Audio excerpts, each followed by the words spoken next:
कहें? यदि कहें कि हम मुकेश अंबानी का प्रधानमंत्री, उसका पिट्ठू पाला हुआ, अडानी का पिट्ठू पाला हुआ ये नरेंद्र मोदी है, ये अमित शाह है, तो कोई गलत नहीं होगा। सरकार कोई मोदी अमित शाह नहीं चला रहा है। ये सरकार यदि कोई चला रहा है तो अडानी और मुकेश अंबानी चला रहा है। ये लॉकडाउन, ये कोरोना वायरस, ये सब एक मास्टर प्लानिंग का एक हिस्सा है, ताकि लॉकडाउन कर दो पूरे देश को और धीरे धीरे धीरे धीरे हम देश की संपत्ति को अपने नाम पे करा सके। रिलायंस कंपनी के मालिक का, अडानी का, लेकिन वो हरामखोर इस देश का नमक खाता है, इस देश का अन्न खा के जिंदा है। वो इस देश के अन्नदाता के लिए एक लफ्ज उस हरामखोर के मुंह से नहीं निकलता है। उसके ऊपर वो हरामजादे के मुख से एक लफ्ज नहीं निकल रहा है कि आखिर ये कड़ाके की ठंड में जो हमारे अन्नदाता रोड पे अपने हक की लड़ाई लड़ रहे हैं, पूरे देश के नागरिक की लड़ाई लड़ रहे हैं, आखिर वो इस देश के नागरिक हैं। प्रधानमंत्री को उनकी मांग माननी चाहिए, गृह मंत्री को माननी चाहिए, कृषि मंत्री को माननी चाहिए। ये उस हरामजादे के मुंह से नहीं निकलेगा, क्योंकि इसी का नाम गोदी मीडिया है। गोदी मीडिया, ये हरामजादे ऐसे पत्रकार हैं जो पत्रकारिता को कलंक करने का ठेका इन हरामजादों पत्रकारों ने ले रखा है। 1500 टावर जियो कंपनी के तोड़ दिए गए, ऐसा सुनने को आता है। उस पर पूरी तरह से भड़के हुए हैं न्यूज 18 के एक एंकर, और वो शायद कंपनी को मिर्ची लगी ना लगी, लेकिन उसको बहुत ज्यादा मिर्ची लग गई है और वो हिमायती बन रहे हैं रिलायंस कंपनी के मालिक का, अडानी का। लेकिन वो हरामखोर इस देश का नमक खाता है, इस देश का अन्न खा के जिंदा है। वो इस देश के अन्नदाता के लिए एक लफ्ज उस हरामखोर के मुंह से नहीं निकलता है। क्यों? क्योंकि गुलाम रिलायंस कंपनी का है वो, तो इसीलिए अपने मालिक की तरफदारी में लगा हुआ है। बहुत ही शर्मनाक है।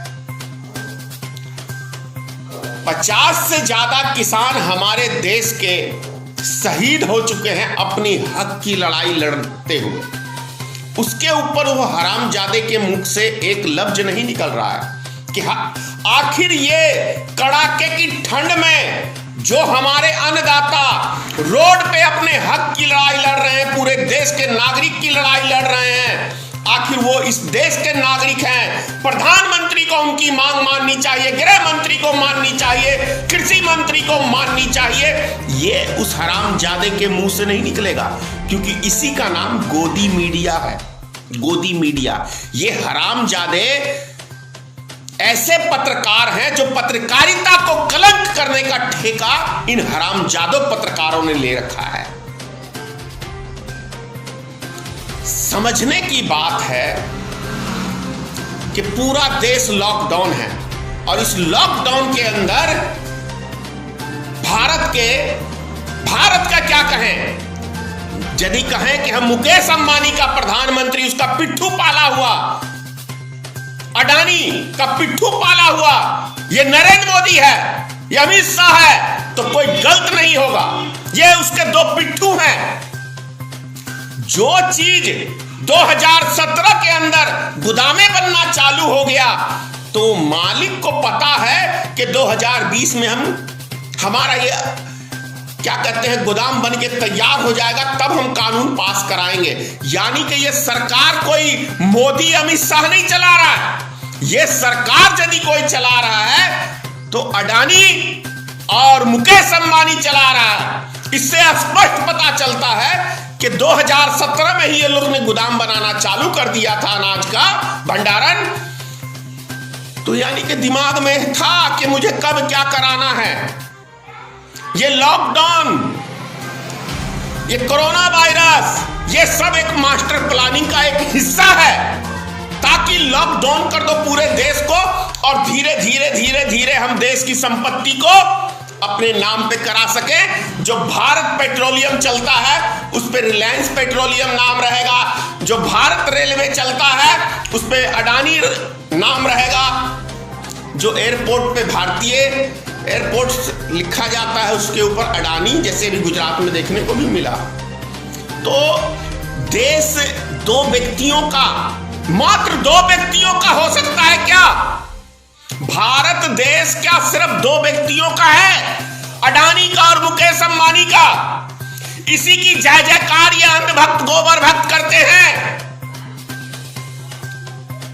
अरे कितने बड़े भाई मूर्खता की बात है कि मुकेश अंबानी का गुलाम नरेंद्र मोदी, अडानी का गुलाम नरेंद्र मोदी और अमित शाह, ये गुलामी चल रही है क्या? लोकतंत्र है, लोकतंत्र है, ये देश लोकतंत्र से बना है। अडानी के इशारे पे ये देश नहीं चलेगा, रिलायंस कंपनी के इशारे पे ये मुल्क नहीं चलेगा। मैं तो कहता हूं देश के अंदर एक एक रिलायंस कंपनी के सामान का बहिष्कार करना चाहिए। बिहार के अंदर जितने टावर हैं उसको भी बंद कर देना चाहिए रिलायंस कंपनी के। एक एक सामान का बहिष्कार करना चाहिए। चाइना का जैसे बहिष्कार करते हैं वैसे रिलायंस कंपनी का, अडानी का एक एक सामान का बहिष्कार करना चाहिए, क्योंकि ये दो व्यक्ति इस देश को गुलाम बनाना चाहते। अरे अंग्रेजों ने क्या देश को लूटा है, जो सिर्फ 40 साल के अंदर, सिर्फ 40 साल, 250 वर्ष अंग्रेजों ने राज किया, तब भी इतना नहीं देश को, भारत को लूट पाया।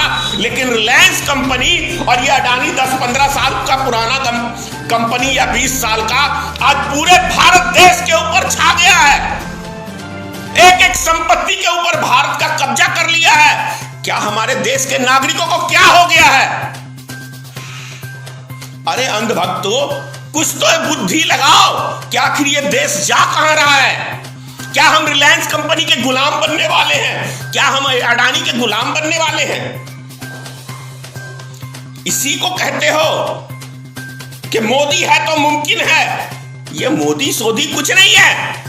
इस देश को चला रहा है रिलायंस कंपनी का मालिक मुकेश अंबानी, इस देश को चला रहा है अडानी ग्रुप। ये मानो आप, और यही सच्चाई है। आप बताओ भारत सरकार की कौन सी संपत्ति है? एक आध सामान का नाम बताओगे, एक आध कंपनी का, जिससे हम ये कह सकते हैं कि ये भारत सरकार की है? ये समझने की जरूरत है। अभी अडानी ग्रुप ने एक व्यक्ति के ऊपर 5 करोड़ का मैंने देखा नोटिस भेजा है। क्या है भाई, डराना चाहते हो आप? इसका मतलब तो यही हो गया, पहले मोदी डराने का काम करता था, अब ये कंपनी वाले डराने का काम कर रहे हैं लोगों को। मतलब इनके आकाओं से नहीं संभला, मतलब वो माफ करना गुलामों से, तो अब डायरेक्ट मालिक अब आ गए हैं भाई। बहुत ही शर्मनाक चीज है। और वो व्यक्ति तो कभी नहीं डरते हैं जो इस देश के लिए जीते हैं। वो व्यक्ति कभी किसी से नहीं डरते। जो इस मिट्टी से प्रेम करते हैं, इस देश से प्रेम करते हैं, वो अडानी, मुकेश अंबानी, चाहे वो मोदी हो, चाहे शाह हो, इनसे कुछ नहीं डरते। कोई नहीं डरता। इन गुंडों से कोई नहीं डरता। ये गुंडा तंत्र से देश चलाना चाहते हैं, हिटलर शाही से देश चलाना चाहते हैं। हिटलर का भी अंजाम बुरा हुआ, इतिहास गवाह है। ये सब चीजें हमें थोड़ी समझने की जरूरत है। अगर उतनी ही हमदर्दी गोदी मीडिया काश हमारे उन किसान भाइयों के लिए करती जो व्यक्ति इस कड़ाके की ठंड में अपने हक की लड़ाई लड़ रहे हैं। अपने ही हक की लड़ाई नहीं लड़ रहे हैं, पूरे देश के एक एक नागरिक के हक की लड़ाई लड़ रहे हैं। क्योंकि यदि इनके हवाले ये सारी चीजें चली गई तो जो अनाज आज हम 50 रुपए किलो खरीदते हैं वो 100 रुपए 200 रुपए किलो खरीदना पड़ेगा। जैसे कि डीजल पेट्रोल चली गई है इन कंपनियों के हाथ में। आज हमें 90 रुपए, जो पेट्रोल हमें 35 रुपए 40 रुपए मिलना चाहिए, हम 90 रुपए 80 रुपए खरीद रहे हैं। ये चीजें समझने की जरूरत है। हम 200 रुपए में दिल्ली पहुंच जाते थे रेलगाड़ी के अंदर, आज हजारों रुपए खर्च कर रहे हैं। तो यह है प्राइवेटकरण का असर। सरकारी में एक अच्छा वेतन होता है, प्राइवेटकरण में आपको उसी काम के लिए जहां 50,000 वेतन होता है वहां आपको 20,000 मिलेगा, 10,000 मिलेगा। प्राइवेटकरण का यह मतलब होता है, आपसे दुगना काम लिया जाएगा। तो हर व्यक्ति का विरोध करना चाहिए, हर व्यक्ति को विरोध करना चाहिए, कहने का मतलब है। जितने हिंदुस्तान में रिलायंस कंपनी के हैं, अडानी ग्रुप का है, मैं कह रहा हूं इनका बहिष्कार करना चाहिए। कि आखिर इस लॉकडाउन के अंदर 100 गुना 1600 गुना इनकी संपत्ति कैसे बढ़ गई है, सोचिए ना आप। जब देश कंगाल हो रहा है तो ये दो व्यक्ति मालामाल कैसे हो रहे हैं, ऊपर से अमित शाह का बेटा मालामाल कैसे हो रहा है, भारतीय जनता पार्टी का ऑफिस इतने सारे कैसे बन रहे हैं। सिर्फ 3 ही काम हो रहा है इस देश के अंदर, या तो भारतीय जनता पार्टी का ऑफिस जिला बाई जिला बन रहा है 5 स्टार होटल की तरह, या फिर MLA MP खरीदे जा रहे हैं, यही काम हो रहा है। और रिलायंस कंपनी का और क्या कहते हैं अडानी कंपनी का धन दिन दुगुना रात चौगुनी बढ़ रही है और देश हमारा जीरो से भी माइनस पे चला गया है। ये कड़वी सच्चाई है। 2021 हर भारत के एक एक नागरिक जो हमारे देश के राष्ट्र की चिंता करते हैं उनके लिए ये साल मंगलमय हो, और उन हरामजादों के लिए 2021 जो इस देश को नर्क में धकेलना चाहते हैं, उन हरामजादों के लिए ये 2021 बहुत बुरा हो।